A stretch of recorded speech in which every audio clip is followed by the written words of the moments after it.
Hello बच्चों, last lecture में हमने कोऑर्डिनेट ज्योमेट्री के जेई लेवल के दो क्वेश्चन किए थे।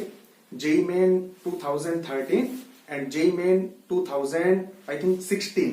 आज एक क्वेश्चन और डिस्कस करते हैं हम। जेई मेन में आया हुआ है ये क्वेश्चन 2017 में। देखिए क्वेश्चन क्या है। Then the orthocentre of this triangle is at the point. Clear पता चल रहा है कि ऑर्थो सेंटर फाइंड करना है। ऑर्थो सेंटर फाइंड करना है, बट जो कोऑर्डिनेट है ना उसमें एक अननोन यानी कि के की वैल्यू हमें चाहिए। तो मेन टारगेट है यहां के की वैल्यू फाइंड करना। क्वेश्चन वापस से रीड करते हैं। लेट के बी एन इंटीजर। के की वैल्यू एक integer value such that the triangle with vertices k, -3k, 5k -k, 2 has area 28 square unit. बहुत सिंपल सा कॉन्सेप्ट है। एक्चुअल में ना हमें ट्रायंगल का एरिया गिवन है 28 स्क्वायर यूनिट। अब वैसे तो 10th लेवल पर हमने जो फॉर्मूला सीखा है 1/2 x1 y2 - y3 करके, हम उसका भी यूज कर सकते थे। अब हमें 12th क्लास में जो डिटर्मिनेंट की हेल्प से हमने एरिया फाइंड करना जो सीखा था, हालांकि 11th स्टैंडर्ड के स्टूडेंट्स इस डिटर्मिनेंट के कॉन्सेप्ट को अभी नहीं सीख पाएंगे। 12th में जैसे ही आप आते हो तो वहां इसका कॉन्सेप्ट आपको पढ़ने को मिलेगा, और बाकी इसके जो लेक्चर है डिटर्मिनेंट के जिसमें ये कॉन्सेप्ट सिखाया गया, उसका लिंक मैं यहां नीचे डिस्क्रिप्शन पे डाल दूंगा, वहां जाकर के देख भी सकते हैं। तो एरिया ऑफ ट्रायंगल गिवन है 28, और उसको हम डिटर्मिनेंट की हेल्प से इस तरीके से सॉल्व करते हैं। 1/2 एंड देन ये फर्स्ट कोऑर्डिनेट, ये सेकंड कोऑर्डिनेट, ये थर्ड कोऑर्डिनेट। 11th स्टैंडर्ड के स्टूडेंट्स को मैं बता रहा हूं, और ट्रायंगल का एरिया 28 है। तो इसका मतलब ये जो कैलकुलेशन थी ना, ये +28 भी आ सकती है और माइनस भी आ सकती है। कैलकुलेशन ये मैंने बोला ना 12th स्टैंडर्ड पे जाकर के अच्छे से समझ में आएगा आपको। और जब इसको मैं सॉल्व करूंगा, डिटर्मिनेंट को सॉल्व करूंगा, तो ये आया। वैसे मैं आपको बता देता हूं, डिटर्मिनेंट को सॉल्व करने के बाद में ये जो फॉर्मूला है ना, ये कहीं ना कहीं वही वाला है जो 10th स्टैंडर्ड पे आप सीखते हैं। 1/2 x1 y2 - y3 plus x2 y3 - y1 plus x3 y1 - y3। आप उससे भी सॉल्व करेंगे तो भी आने वाला है। लेकिन अगर कैलकुलेशन प्लस माइनस लेंगे तो ही सही डायरेक्शन में क्वेश्चन जाएगा। एक बार फिर से सुन लीजिए, ट्रायंगल का एरिया 28 है, लेकिन कैलकुलेशन जो हम करते आ रहे हैं एरिया फाइंड करने के लिए, अगर वो -28 भी आती है तो भी एरिया मॉडुलस लगाने के बाद में +28 बनता है। इसलिए कैलकुलेशन प्लस माइनस आ सकती है। तो हमने इसको सेपरेट किया। एक बार +56 लेकर के ये इक्वेशन आ गई, एक बार -56 लेकर के ये इक्वेशन आ गई। और बच्चों इसको आप सोल्व करोगे धराचार्य जी को बुला करके, तो आप देखेंगे इसमें आयोटा आएगा, तो ये रास्ता बंद।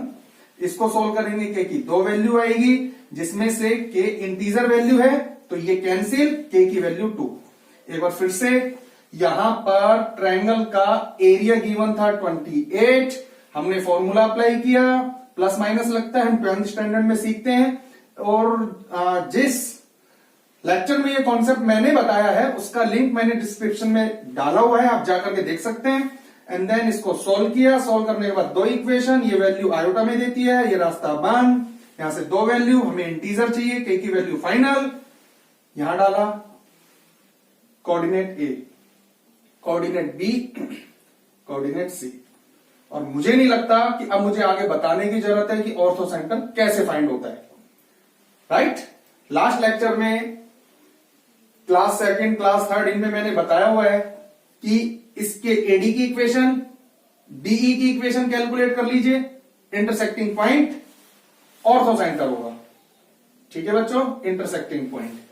वैसे मैं आपको बता देता हूं कि यहां से परपेंडिकुलर डाला है, ये मिड पॉइंट नहीं है। बीसी की स्लोप से एडी की स्लोप आ जाएगी, एडी की इक्वेशन आ जाएगी, क्योंकि ए पॉइंट है हमारे पास। एडी की स्लोप है, पॉइंट ए गिवन है, एडी की इक्वेशन। एसी की स्लोप फाइंड कर लीजिए, बीई की स्लोप आ जाएगी क्योंकि परपेंडिकुलर है। बी के कोऑर्डिनेट हमारे पास, बीई की इक्वेशन, दोनों इक्वेशन को सोल्व कर लीजिए, एच के पॉइंट्स आ जाएंगे, और आप देखेंगे जो आंसर आएगा 2, 1/2। कितना सिंपल क्वेश्चन जेई मेन 2017 का। अब एक क्वेश्चन और देखते हैं बच्चों। याद है आपको एक बार हमने डिस्कस किया था कॉन्सेप्ट OG12। देखिए आज उसका यूज करते हैं। क्वेश्चन है हमारे पास में कि ऑर्थो सेंटर जिसको हम H से डिनोट करते हैं ना, OG12 अगर आपको याद रखना है तो ऑर्थो सेंटर को हम H से डिनोट करते हैं। यहां कंफ्यूज कर रखा है हमें, A दे रखा है तो मैंने उसको H कंसीडर कर लिया -3,5। आगे चलते हैं। And centroid of a triangle A and B respectively, centroid को G से डिनोट करते हैं और OGH सीक्वेंस ये रहता है OGH। तो orthocentre H, G 3,3। If C is the circumcentre of this triangle, circumcentre को O से डिनोट करते हैं जो हमें नहीं दिया हुआ। Radius, then the radius of the circle having line segment AC। AC देख लीजिए एक बार। A का मतलब ऑर्थो सेंटर गिवन है भाई, और C का मतलब सर्कम सेंटर, यानी कि जो एक्चुअल में O है नहीं है हमारे पास। तो हमें सर्कम सेंटर फाइंड करना है, राइट। उसके बाद में आगे के क्वेश्चन को हम पढ़ने वाले हैं। H हमारे पास, G हमारे पास, O नहीं है, तो O के कोऑर्डिनेट हमने H, के G और H OG12 वाले कॉन्सेप्ट में इनको हमने डाला। हमें पता चल रहा है यहां सेक्शन फॉर्मूला अप्लाई करेंगे। रेशियो 1:2 होता है, तो 1 अटैक करेगा -3, 1 अटैक करेगा -3 प्लस 2 अटैक करेगा इसके एक्स कोऑर्डिनेट पर 2H upon 1 + 2 is equal to ये वाला 3। इसी तरीके से 1 अटैक करेगा y कोऑर्डिनेट प्लस ये अटैक करेगा y coordinate upon 1 + 2 is equal to ये वाला coordinate. Section formula, simple section formula यार। और आपको ये OG12 अप्लाई करने के बाद में समझ में भी आ गया था एक्चुअल में कि जो ये OG12 है ये है क्या। O है नहीं H, के G है, H है।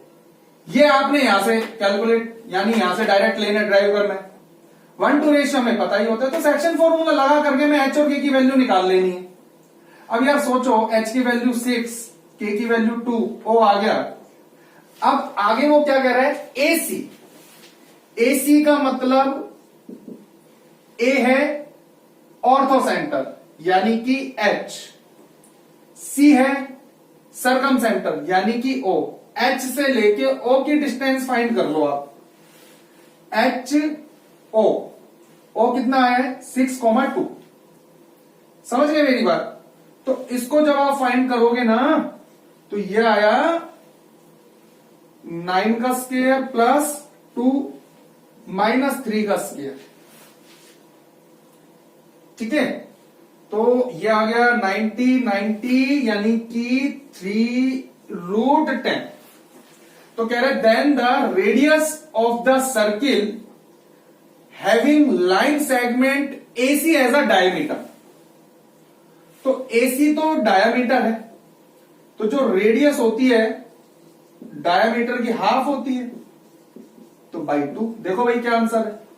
अरे ये रहा ना, कैसे देखिए 3 × √5 है ना ऊपर, इंटू √2 हाँ ये हो गया, और अपॉन में √2 × √2, 2 को ऐसे लिख दिया, ये कैंसिल, ये देखो ये आ गया ना।